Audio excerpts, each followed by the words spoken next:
بصوا يا جماعة، أسهل طريقة صيد سمك في البحر الأحمر سمكة الجمبرون. زي ما قلنا بنرمي عيش ضفر وبننزل بالطعمية بتاعتنا في وسطه، ننتظر السمكة الكبيرة هتطلع دلوقتي إن شاء الله تاخد العيش. بقه صغير جدا فيعني بيبقى اهي السمكة معايا اهي دي سمكة الجمبرور او الجمبرون اهي زي ما انتم شايفينها معايا اهي. السمكة ليها بوز مدبب، كن حذر جدا لانه حاد جدا في الضرب بتاعه. اهدى فظيع اهو زي ما احنا شايفين اهو. دي السمكة اهي شكلها الجميل. دلوقتي هنشتغل على سمكة الجمبرور او الجمبرون، او ان شاء الله لما نشوفها وتشوفها معانا قول لي اسمها ايه عندك في بلدك. بستخدم اصغر سن موجود معايا، لما لقيتها موجودة في المكان فجبت اصغر سن موجود معايا وبرمله اهو. برمله ده اصغر سن موجود معايا اهو، وبرمله على ارفع خيط موجود معايا برضو. لو معاك خيط 20 كويس. نجيب السن التاني. ممكن تعمل في السبحة بتاعت الجمبرون او الجمبرور 3 سنون او سنين على حسب ما انت عايز. وانا هشتغل عليه تسقيط من فوق المارينا او الرصيف اللي انا موجود عليه. يعني مش حداف او مش على عوامة له طبعا الطرق التانية، ولكن ده المناسب للمكان اللي انا فيه. طبعا انا بمشي على الربطات سريعا لان في قائمة كاملة عن الربطات ان شاء الله هتكون موجودة في القناة قريب، مش عايز اضيع وقت في انكم تتفرجوا، بس بحاول سريعا يعني اوريكم انا بعمل ايه دلوقتي. ادي الوش اللي هركب فيه السنين.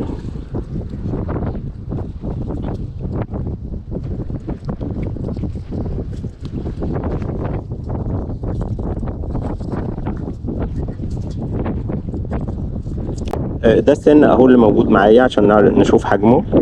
ده لقيته صغير مناسب. بعمل وش فيه سنين زي ما انت شايف معايا. ادي السن التاني اهو.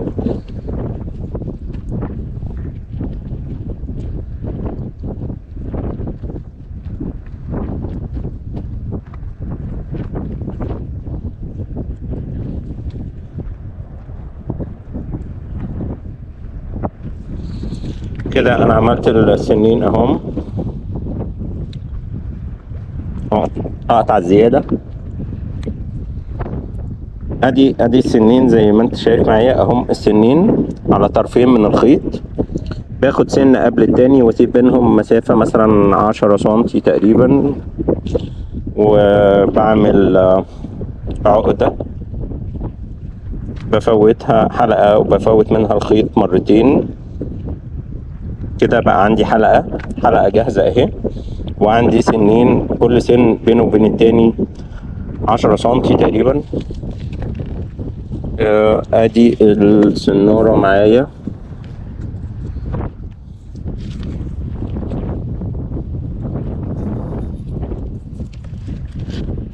السنارة انا ما ركبتش فيها مدور قاصد، عشان المدور انا مش عايز اي تقل في الخيط يغطس الخيط تحت. الجمبرون عايز ياكل على العايم، فما بركبش مدور عشان تقل المدور ما ينزلش معايا تحت. زي ما انتم شايفين ده الخيط اللي جاي من السنارة فيه حلقة. انا الاساسي بريد، بس انا عامل ليدر من نفس الخيط الرفيع اللي عملت منه السنين، وعملت هنا في السنين في حلقة. هفوت الحلقة دي من دي وهعدي السنين منها اهم. يا رب يا رب يكون واضح يا رب. لو ما كانش واضح هعمل تصوير داخلي للتجهيز بتاعها. بس احنا كده انا عملت التجهيز قدامكم وهنجرب الصيد نفسه كده اهو. بصوا بقى ده الشكل اهو بتاعها من غير مدور، حلقة خيط في حلقة خيط، وادي السنين اهم حرين. هنتفرج دلوقتي نكمل مع بعض. عشان احضر لسمكة الجمبرور او الجمبرون، زي ما انت شايف في المية قدامي رامي قطع من العيش البلدي اهو. العيش معايا اهو برمي منه عشان بحضر السمكة. شايفين سمك الجمبرون اهو بدأ يطلع ياكل من العيش. شايفين السمك تحت المية اهو بياكل في العيش.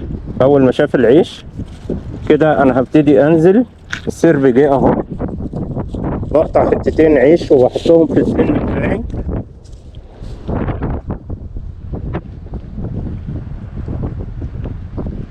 اهو. بشبك حتة عيش في السن اهي، وحتة عيش في السن التاني.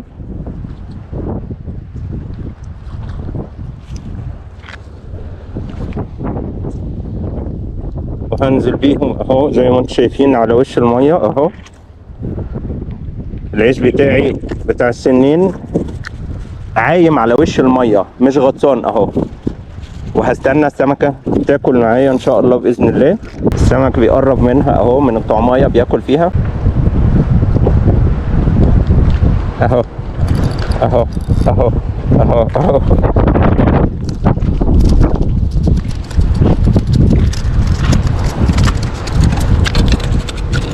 نشوفها مع بعض بقى يا جماعة، عشان اللي ما شافش سمكة الجمبرور قبل كده او الجمبرون اهي. اهدي عشان نصورك اهي. هي سمكة جميلة جدا وطعمها جميل في اكلها، بس تكير من انا معيش فوطة عشان امسكها. طيب خلونا نتفرج على واحدة تانية من اللي استقرت خلاص في الارض اهي. نشوفها. شايفين بقها الطويل ده، منقارها ده حاد جدا، وفيه هنا مشرشر شويه. يعني حاول تخليها ما تأذيكش لانه مدبب من قدام زي الابره. سمكه لحمها جميل، لحمها ابيض وطعمها جميل. وزي ما شفتوا احنا اشتغلنا عليها ازاي. مجرد ان انا عرفت انها موجوده في المكان.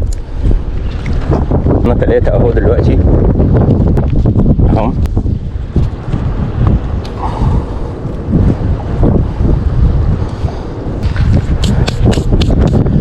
صيد سمك الجمبرور بالعيش. طريقة صيد سمك الجمبرور او اسهل طريقة لصيد سمك الجمبرور او الجمبرون باستعمال العيش. نرمي قطعتين زفر زي ما قلنا، لازم ازفر المكان اهو.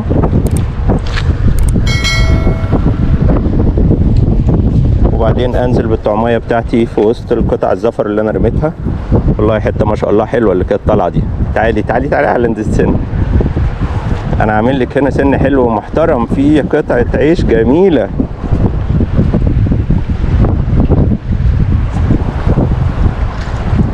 اوه خطفتها فظيعة، صاروخ دخلت عليها. بس كانت حتة سمكة حلوة بصراحة اهي. السمكة اهي طالعة قدامنا اهي من المية. دي هادية جميلة، هتسيبنا نصورها كويس. الوانها جميله جدا جدا جدا. شايفين الديل بتاعها شكله جميل. طبعا بقها صغير جدا لدرجه ان زي ما انتم شايفين السن يا دوبك يعني بيجي فيها يا دوبك يعني. فعايزه تقابلها بالشده بتاعتك من غير نتشه قويه. لو نتشه قويه هتخرج من السن. انت مجرد ان انت بتجيبها بس.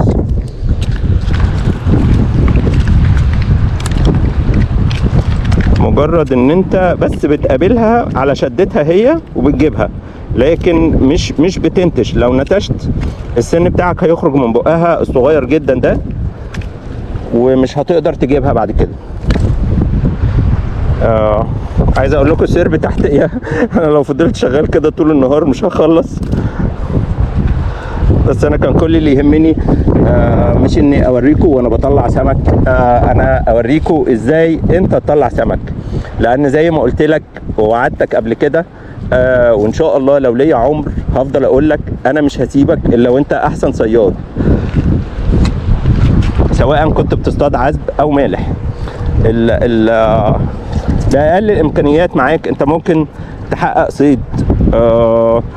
طبعا كل ما كنت مستعد للصيد بتاعك وعارف المكان فيه ايه ده بيكون انجح، لكن مجرد ان احنا نشغل دماغنا واحنا موجودين في مكان، ازاي اطلع سمك من اللي موجود قدامي ده بالامكانيات اللي معايا.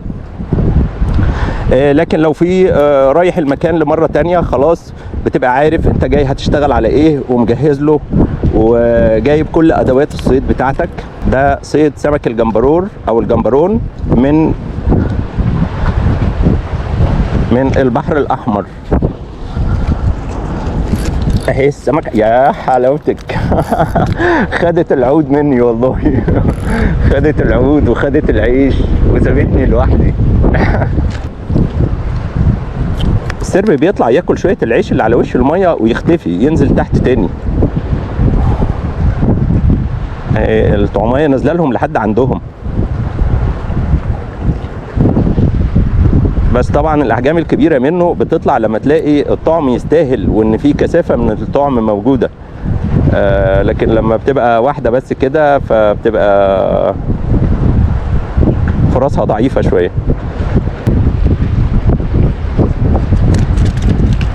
قطعه العيش اهي، نرمي حتتين نجيب بيهم السرب تاني اهم. انا برميهم اهم في الميه. يلا يا سرب تعالى، يلا ننزل احنا في وسط السرب على طول.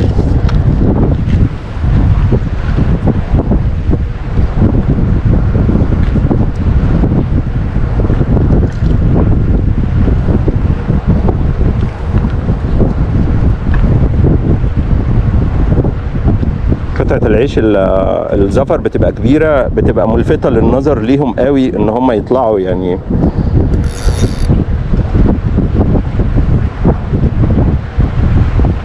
السمكة تحسها طالعة من قاع البحر من تحت، منشنة على الحتة اللي هتاكلها، يعني مش طالعة كده وخلاص.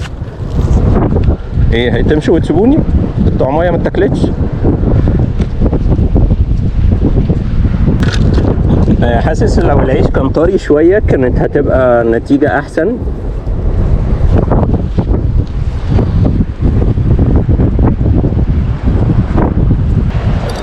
اوه.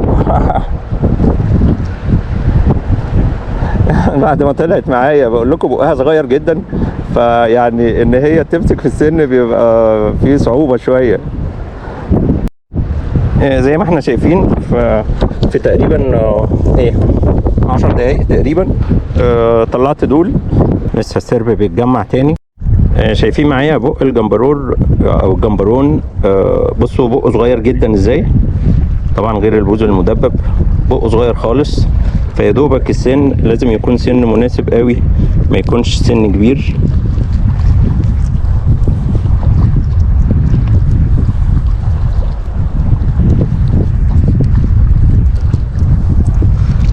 كمان لان بقه اغلبه عظم، فيستحسن السن بتاعك يكون ساق طويلة عشان تعرف تخرجه بعد كده.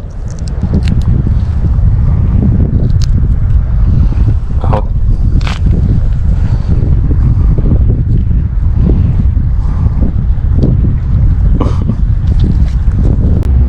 خدوا قطعة العيش وقاعدين بيقسموا فيها تحت اهم، ومش راضيين يجوا عند الطعماية.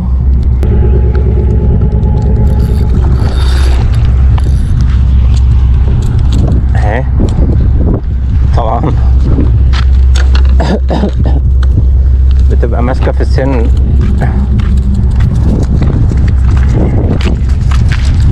حجمها اهو ما شاء الله. افتح هنا. بس طبعا هنسيبها تخلص الفرق بتاعها ده بدل ما تعورنا بالسن بتاعها. هنسيبها تهدى. لما تلاقيه اختفى من قدامك ارميله قطعتين عيش هيرجع يظهر تاني.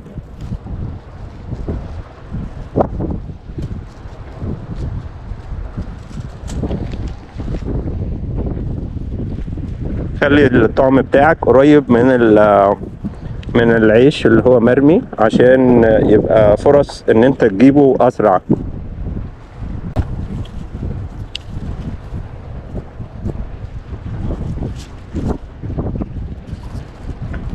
في احجام كبيرة منه موجودة والله.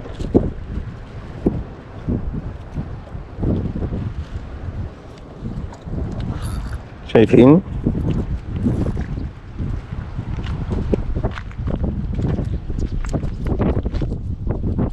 اهو كده يبقى عرفنا مع بعض طريقة صيد سمك الجمبرور او الجمبرون. اهي موجودة قدامي اهي على الارض اهي زي ما انتم شايفين. نسيبها ونروح نجيب غيرها.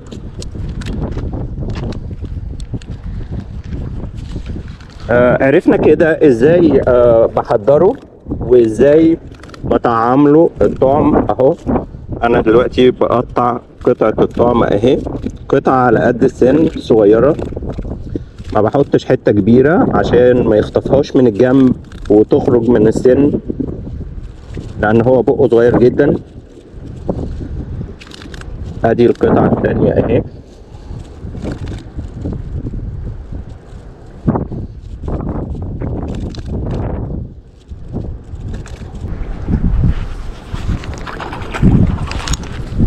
اتنين اهم يا جماعة. واحدة نزلت المية والتانية لسه اهي. الجمبرور اهو بالعيش الطري. جبت له عيش طازة النهاردة وده كانت نتيجته كويسة طبعا عن العيش المفرول. العيش المفرول بخليه للتسفير. اهدى اهدى اهدى اهدى. هو مزعج جدا جدا جدا. تكر قوي من البوز بتاعه ده لانه ممكن يعورك.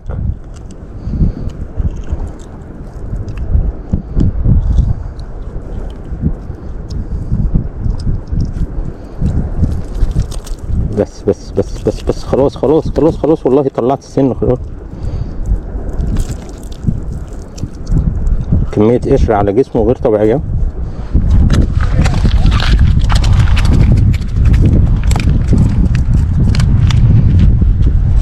اهو سرب الجمبرور تحتية اهو، بس الاحجام الكبيرة قوي بتاعته بتاعت امبارح لسه ما ظهرتش، فانا منتظر. اهي في احجام والله حلوة طلعت، بدأت تطلع من تحت. العيش بتاعي الزفر عايم على وش المية وانا منزل الطعم جنبه، عمال ياخد في الزفر وسايب الطعم ليه معرفش. ربنا هيبعت له رزقه ان شاء الله. فظيع في استهلاك العيش. العيش الزفر.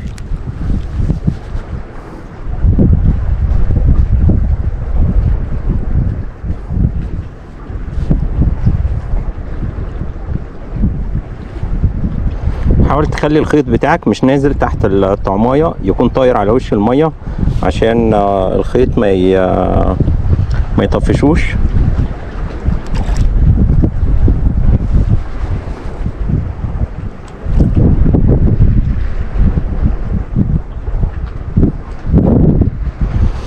بفكر اكبر الطعمايه شويه اللي في السن، عشان واضح ان هو بيهجم على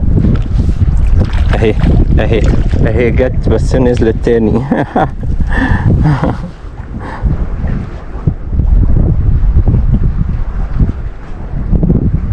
واحدة تاني خدتها. اسراب كتير جدا منه بيعيش في اسراب اعدادها رهيبة يعني. المشكلة ان هو خلص العيش بتاع الغدا بتاعنا. نتغدى بيه هو بقى. يلا بقى يلا. ارهقتوني. عايز اقول لكم الجمبرور طعمايه حيه ناجحه جدا جدا جدا، وهنا في المكان ضرب عليها بياضه بس ما كانش فيه نصيب انها تطلع. بياضه كبيره جدا يعني، بس دخلت تحت الرصيف والحديد قطع الخيط بتاعها. كانت متسيخه بسنين، سن فوق وسن في الديل. فعايز اقول لكم انها طعميه ناجحه جدا جدا، طعميه حيه ناجحه جدا لصيد الاسماك الكبيره. لو هي متواجده في المكان اللي انت فيه ممكن تطعم بيها على حي، على لنسه قويه، بس تكون قريب منها عشان تتابعها فورا يعني. حته كمان. طيب اطلع لكم سمكه كمان ونكتفي بكده عشان ما اطولش عليكم. انا عارف على فكره مشاهده الصيد بالنسبه لنا احنا كهواة صيد، بكلم اصدقائنا الهواة المبتدئين، انما القدام عارفين الموضوع ده ومتاكدين منه كويس. مجرد مشاهدتنا واحنا بنصطاد فيها متعه كبيره جدا جدا جدا. انا بحن جدا لمجرد ان انا اشوف سناره، يعني لو شفت واحد معدي بسناره من جنبي ما بيصطادش حتى بحس ان هو حبيبي.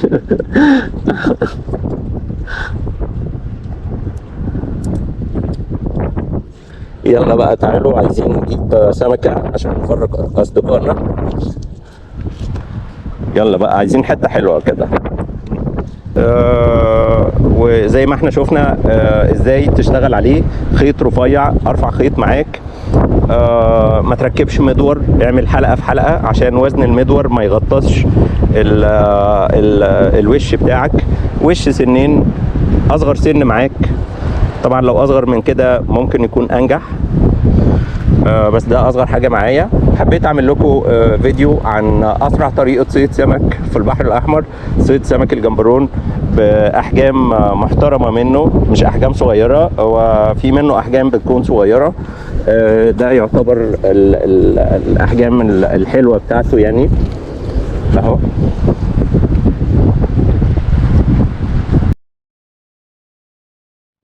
ولو انت مهتم بالصيد من على الشاطئ، في فيديو هيظهر اللينك بتاعه دلوقتي على شاشة النهاية، تقدر تدوس عليه هتتنقل فورا للفيديو ده عن أفضل طريقة للصيد من الشاطئ، وأفضل وأنجح طريقة للصيد من الشاطئ الصخري بدون توعير.